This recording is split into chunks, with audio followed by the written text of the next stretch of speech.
Well, I was born here. My family came here in the 1800s. You have sort of a sense of Vermont. I also know in Montpelier, where I was born, we have a lot of historic buildings. Some disappeared when I was a kid because nobody really had in their mind these are worth keeping.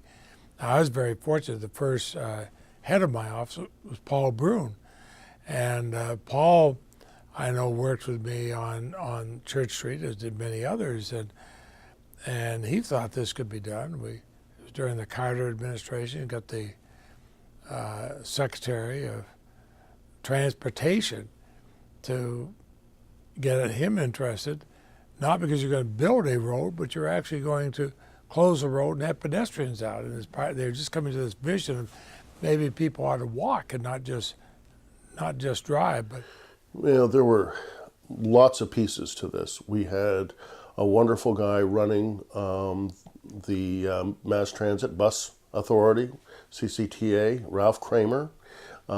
He had been involved in running bus systems for many years. He had great relationships with people at UMTA.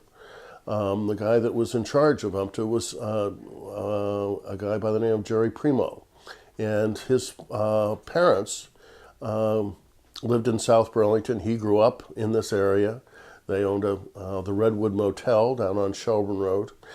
So all of these pieces kind of came together. And then when, we had a lot of support within UMTA at the regional level. We had a lot of support at the Washington level. So it was, those folks all played a very key role in this. Some help from a former Burlingtonian who was actually the deputy administrator of UMTA, who was very interested in his whole community and got us a planning grant to start looking at this thing, and told his colleagues down in Boston's UMTA department to go up to Burlington and see if we couldn't give those guys some help with that downtown project they're playing with.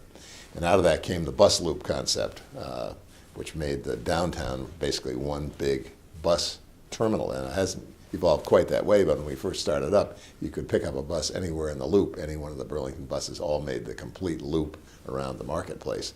And UMTA was so excited about the possibility of tying transit to a meaningful downtown destination to make transit more successful. It's a continuing challenge to this day, I might add, was that they gave us a nearly $7 million federal grant to create the infrastructure for the Church Street Marketplace project in 1977-78. So that was really the push. The city matched that with a bond, but that's what gave us the money and the push to bring this thing to fruition was the UMTA support for the transit loop, which is always part of the original scheme, and which we actually pulled off after 2 or 3 trips to Washington to make proposals. Took the mayor with us and the head of the Chittenden County Transit Authority and the 3 or 4 of us involved in the Church Street Marketplace Committee, and we went down and talked to legislators and representatives of the Carter administration and traipsed around and told our story, and successfully pulled off a major grant that we got in the late 70s, which allowed this thing to go forward. What is true about mass transportation systems, as I understand them, is that you need to have a key destination around which routes flow back and forth. And the key destination here in Chittenden County was going to be downtown Burlington, and that's what made it was important that we had a successful downtown, and that way we could conceivably have a successful bus system. Truex, the firm came up with a design to have a 2-story solution in 1977, which was actually brilliant. There's no question about the brilliance of the idea. It was a more expensive project, would have been double the cost, but the urban mass transit folks were very interested in it, and I always thought we're prepared to fund it. Whether we could have raised the matching bond in the city, we will never know because we never tried. But the truth is that some, not merchants, other people from the community came out against it and said the buildings were all going to fall into the street if we dug up the street, and that nobody would go downstairs, they'd be afraid. And those of us who were advocates for it just simply couldn't overcome the tide against it. And the mayor got nervous and axed it, the so-called 2-story solution, which would have had stores on the lower level. The street would have been the roof of the project. Basically, people would go down by escalators and so forth into a lower level space with greatly increased retail, greatly increased revenue potential. It was looking back in weather protection year-round, which would have been a huge plus. I mean, that is a practical limitation to a marketplace like Burlington. In January and February, it takes a hardy person to dodge the snowbanks in the cold and the wind whistling down off Pearl Street. There's no question. During the warm months of the summer, it is the place to be in New England, quite frankly. Beautiful, warm, charming, friendly.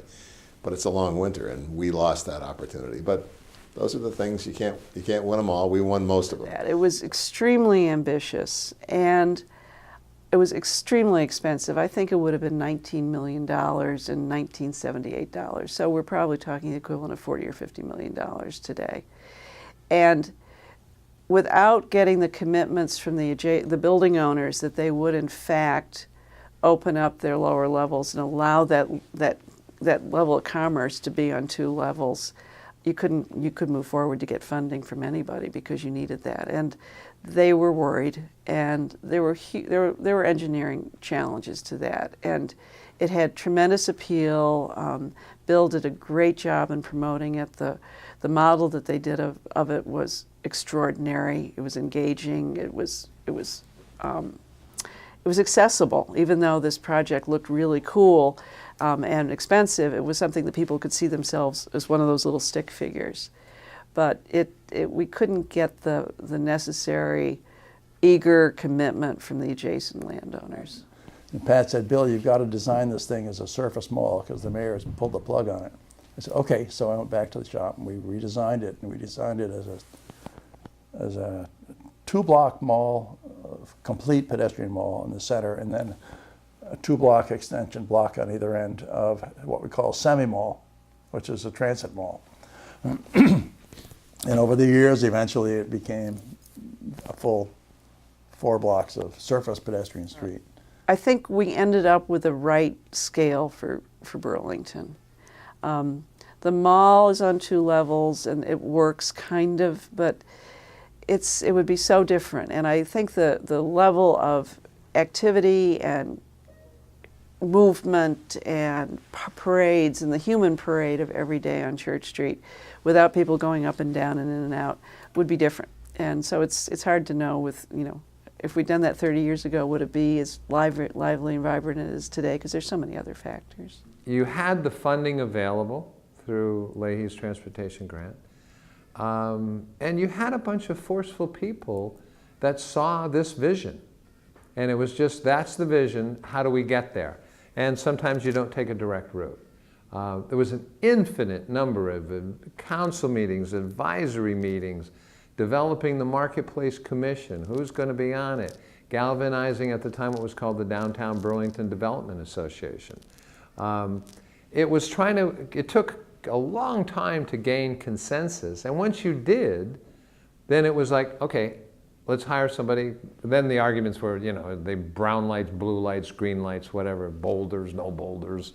There was obviously a lot of discussion around the boulders, but, and then art, and then it just kind of evolved. I think what happened is everybody said at the time, the core Burlington provided 20% of the tax revenue for the town. It had to remain alive, and it was about jobs, it was about core, it was about providing a nuance that would allow this thing to see its way for 30 years. I've just been so impressed by the people come together. We've had so many people who've worked on this, and sometimes I go back to Washington, things can be polarized. These are Democrats, these are Republicans. Here, I guess when I've stopped to think about it, I thought, well, this person's a Republican or this person's a Democrat, but I've never heard anybody who's worked on this talk politics or partisan politics. They've always been coming together, and I wish I could pick it up and bring it sometime, put down in the middle of the U.S. Senate and say, okay, guys, look at how these people do it. Why can't the men and women of the Senate come together like this? But everybody leaves their agenda at the door. And you got to understand, there were boards into front doors, and it was really, well, think about it. You had to go down and replace utilities and build your way back up. But it was magnificently done.